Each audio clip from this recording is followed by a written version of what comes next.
ونصلي على رسوله الكريم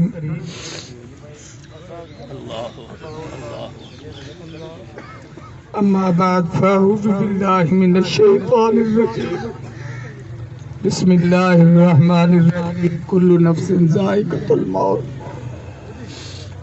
کچھ ایسے بھی اس بزم سے اٹھ جائیں گے جنہیں ڈھونڈنے نکلو گے مگر پا نہ سکو گے سونا پڑا ہے میں کدا خمو ساغر اداس ہیں تم کیا کہے کہ روٹ گئے دن بہار کے انتہائی قابل قدر سامعین محترم حضرت اقدس استاذ القرہ فخر القرہ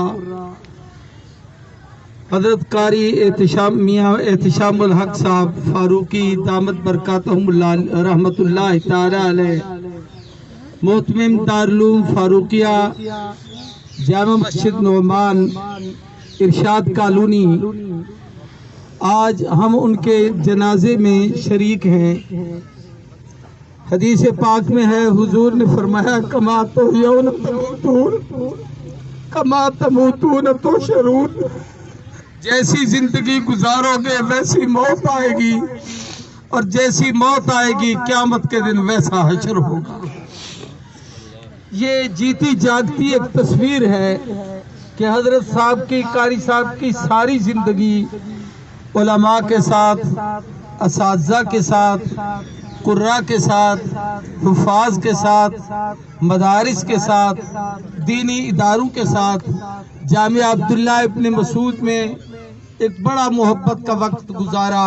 ہمارے حاجی خلیل صاحب کھڑے ہیں، ان کے مدرسے میں ایک عرصے تک وہاں پر پڑھاتے رہے۔ سینکڑوں ان کے شاگرد پاکستان میں بھی اور ملک کے باہر بھی، بلکہ مجھے جو رات 3:30-4 بجے کے قریب اطلاع ملی وہ پاکستان سے نہیں، باہر سے کسی آدمی نے فون کر کے یہ خبر دی۔ میں حیران ہو گیا کہ یہ کیا ہے۔ تو میں عرض یہ کرنا چاہتا ہوں کہ جیسی زندگی قرآن والی گزاری، اللہ نے موت بھی ویسی دی کہ عام طور پر رات کو تلاوت کرتے ہوئے مسجد میں آ جاتے تھے اور تہجد پڑھ کے پھر سوتے تھے وہیں پر بھی۔ اور اب یہی رات جو آخری تھی، قرآن مجید کا ایک پارہ مکمل کرنا تھا، قرآن ختم کرنا تھا۔ تو فرمایا کہ میں مسجد چلتا ہوں تاکہ اپنی منزل پوری کر لوں۔ شاید رب کا قانون یہ تھا کہ تو یہ منزل بھی پوری کر لے۔ تو قرآن مجید کی تلاوت کی، وہیں طبیعت خراب ہوئی، وہیں پر گاڑی لے آئے اور مسجد میں ہی روح قبض ہوئی۔ یقیناً میں کہہ سکتا ہوں کہ قیامت کے دن جب یہ شخص اٹھے گا، یہی اللہ کا گھر ہوگا، یہ مسجد ہوگی، قرآن کی تلاوت اس کی زبان پر ہوگی۔ آخرت کی نجات کا اس سے بڑا سامان اور کسی کے پاس کیا ہو سکتا ہے۔ حضرت قاری صاحب نے پوری زندگی عقیدہ ختم نبوت کے لیے بہت بڑا کام کیا۔ 2 باتیں وہ عام طور پر کرتے تھے۔ ہر سال 7 فروری کو مقدمہ بہاولپور 1935 میں جو مسلمانوں کے حق میں ہوا تھا، جس کو آج اور آپ ہم لوگ بھولے ہوئے ہیں، اس حوالے سے مستقل ایک اجتماع کرتے تھے۔ اسی سال 7 ستمبر کو بھی عقیدہ ختم نبوت کا تحفظ جو قومی اسمبلی میں ہوا تھا، اس حوالے سے بھی حضرت قاری صاحب نے اجتماع کیا۔ یہ ختم نبوت اور محبوب کے ساتھ ان کی محبت اور وابستگی تھی۔ صحابہ کے ساتھ محبت کی کیفیت یہ تھی، ہر اجتماع میں ان لوگوں کو خاص طور پر بلاتے جو اصحاب رسول کے ترانے پڑھتے اور ان کا ذکر خیر کرتے۔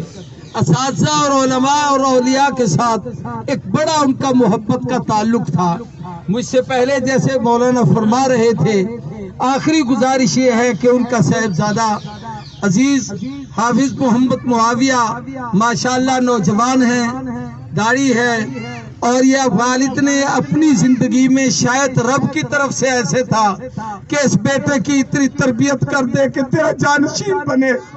آج اس بچے نے اس مسجد کو سنبھالا ہوا ہے، اس مدرسے کو بھی سنبھالا ہوا ہے۔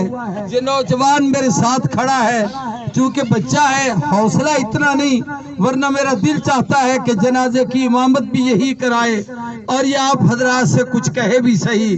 لیکن میں سب حضرات سے ایک درخواست کروں گا، ایک تو یہ ہے کہ حضرت کے مدرسے کو ہم میں سے کسی نے نہیں بھولنا، جیسے ان سے تعلق تھا انشاءاللہ ان بچوں کے ساتھ بھی وہی تعلق ہوگا، اور ہم اسی محبت کا اظہار کریں گے اور ان کے ساتھ پورا تعاون کرتے رہیں گے۔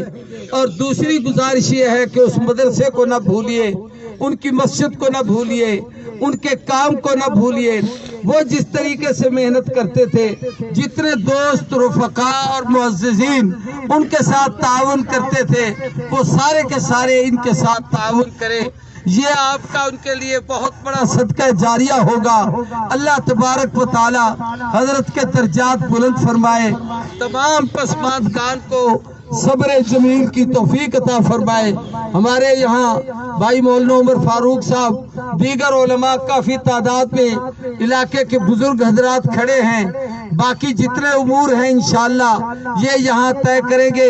یہ فیصلہ ہو چکا ہے کہ حضرت کی جگہ پر انہی کا بیٹا اسی مدرسے کا محتمم بھی ہے اور اسی مسجد کا امام اور خطیب بھی ہے، اور یہ سارا نظام یہ چلائے گا، اس کی سرپرستی مقامی علماء کرام مشائخ عظام وہ حضرات کریں گے۔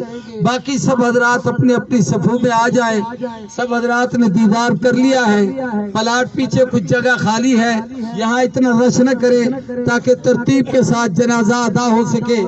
نماز جنازہ میت کے لیے دراصل بلندی درجات کی دعا ہوتی ہے۔